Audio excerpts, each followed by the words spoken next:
juste commencer avec une petite, avec quelque chose de petit qui ramène dans Sharet Teshuvah, dans Rabbeinu Yonah.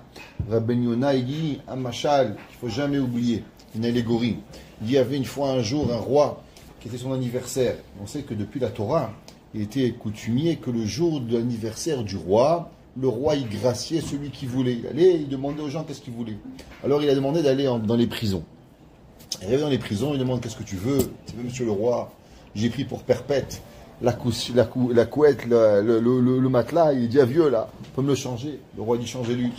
Le prochain il dit vous savez, j'ai pas vu un dentiste, ça fait 10 ans, je dois voir un dentiste. Le roi il dit allez-y, prenez un dentiste.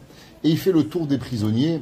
Et chaque prisonnier, il a quelque chose. Un, il demande de voir sa femme, un de voir ses enfants, un, il demande d'avoir... Chacun, il a une demande. Et le roi, il demande tout le monde. En sortant, le roi, il pleure.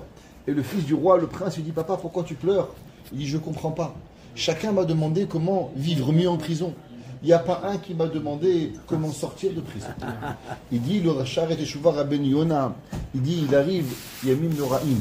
Il arrive, on arrive, le Yemei Rahamim Vaselichot. Qu'est-ce qu'on demande? Une meilleure parnassa, Refoua Shelema. On demande de vivre mieux en galoute.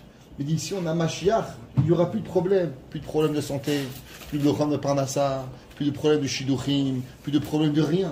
Toute notre vie, elle va chanter. Et on oublie le Ikar, le principal, et on demande seulement à quoi? À vivre mieux dans cet exil déjà de 1955 ans. Alors pas oublier Yemei Rahamim Vaselichot, que Kadosh Baruch Hu, il prie et qui nous donne.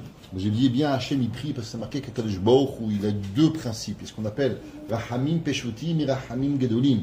Dans les Selichot, on va commencer à la fin des Selichot, on dit Rahamim Peshutim Bikashnu Mimach. On demande les petites miséricordes qui prient aux grandes miséricordes. Akadosh Baruch Hu lui-même il prie. La Gemara dit d'où est-ce qu'on sait qu'Akadosh Baruch Hu lui-même il va prier. Et Rabbi Nachman de Brésil, qu'est-ce que ça veut dire que Dieu il prie? Il dit que c'est les Rahamim Peshutim qui demandent aux Rahamim Gedolim.